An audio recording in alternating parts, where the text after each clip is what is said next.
কমলপুৰ সমষ্টিৰ বিজেপি বিধায়ক দিগন্ত কলিতাই এক গুৰুত্বপূৰ্ণ মন্তব্য কৰিছে। এই মন্তব্য অনুসৰি শীঘ্ৰেই বাইহাটা চাৰিআলি গড়েশ্বৰ সংযোগী পথৰ নিৰ্মাণৰ ব্যৱস্থা কৰা হ'ব আৰু লগতে ব্যৱস্থা কৰা হ'ব মুক্তাপুৰ সত্ৰ সংযোগী বিধ্বস্ত পথো। এই মুহূৰ্তৰ গুৰুত্বপূৰ্ণ খবৰ জনাইছো।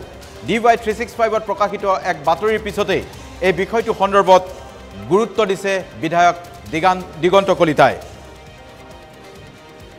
আৰু এই মুহূৰ্তত জনাইছো মুক্তাপুৰ সত্ৰ চুবুৰীৰ বিধ্বস্ত পথ মেৰামতিৰ বাবেও বিধায়কগৰাকীয়ে শীঘ্ৰেই ব্যৱস্থা ল'ব বুলি সদৰি কৰিছে।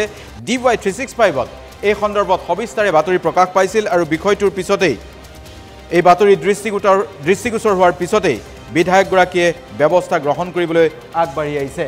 স্থানীয় ৰাইজক আশ্বাস দিছে আৰু অতি শীঘ্ৰেই এই পথ মেৰামতিৰ বাবে ব্যৱস্থা ল'ব বিজেপিৰ বিধায়ক কমলপুৰ সমষ্টিৰ বিধায়ক দিগন্ত কলিতাই। বাৰিষা বিধ্বস্ত হোৱা পথছোৱা শীঘ্ৰে মেৰামতিৰ আশ্বাস দিছে। লক্ষণীয় কথা এয়াই যে কমলপুৰ সমষ্টিৰ এই পথটো মেৰামতিৰ বাবে স্থানীয় ৰাইজেও দাবী উত্থাপন কৰি DY365ৰ সাংবাদিকৰ সন্মুখত কিছু কথা কৈছিল আৰু তাৰ পিছতেই বিধায়ক দিগন্ত কলিতাই DY365ৰ বাতৰিৰ প্ৰতি সঁহাৰি দি এই গুৰুত্বপূৰ্ণ মন্তব্য আগবঢ়াইছে। এই সংবাদ মাধ্যমৰ DY365ৰ সংবাদ মাধ্যমৰ সংবাদ বন্ধুসকলক মই ক'ব বিচাৰিছোঁ যে বাইহাটা চাৰিআলি গড়েশ্বৰ ৰাস্তাৰ কাম চলি আছে। এটা খুব সুন্দৰ ৰাস্তা আপোনালোকে কিছুদিন পিছত উপহাৰ পাব। মাননীয় মুখ্যমন্ত্ৰী ডাঙৰীয়াই এটা সুন্দৰ ৰাস্তা আমাক ইতিমধ্যে উপহাৰ দিছে। দ্বিতীয়তে মুক্তাপুৰৰ সত্ৰচুপাৰ যিটো ৰাস্তাৰ কথা আপোনালোকে দৃষ্টিগোচৰ কৰিছে, মই ভাল পাইছোঁ। কিন্তু তাত ইতিমধ্যে আমি নিৰ্বাচনৰ সময়ত চলিব পৰাকৈ 3 গাড়ী চেন গ্ৰেভেলৰ ব্যৱস্থা কৰা হৈছিল। যি নহওক আপোনালোকে ৰাস্তাটো হোৱা বিচাৰিছে।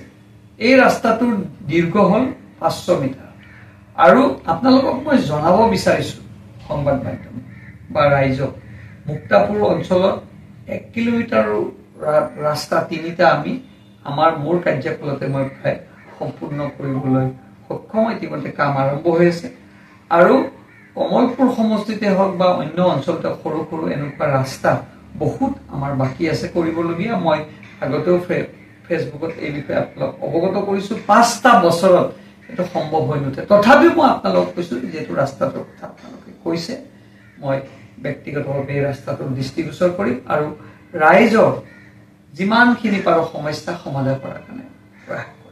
এজন সততে ৰাইজে ঢুকি পোৱা বিধায়ক, এইজনে বিধায়ক আপোনালোকসকলে যি সদায় ৰাইজৰ লগত থাকে, সেইজন বিধায়ক অকৰ্মণ্য বুলি কোৱাত আমি অলপ দুখ পাইছোঁ। স্বাধীনতাৰ 75 বছৰ পিছতো এই যিটো সত্ৰ চুবুৰীৰ ৰাস্তা এটা শিলো উঠি পৰা নাই।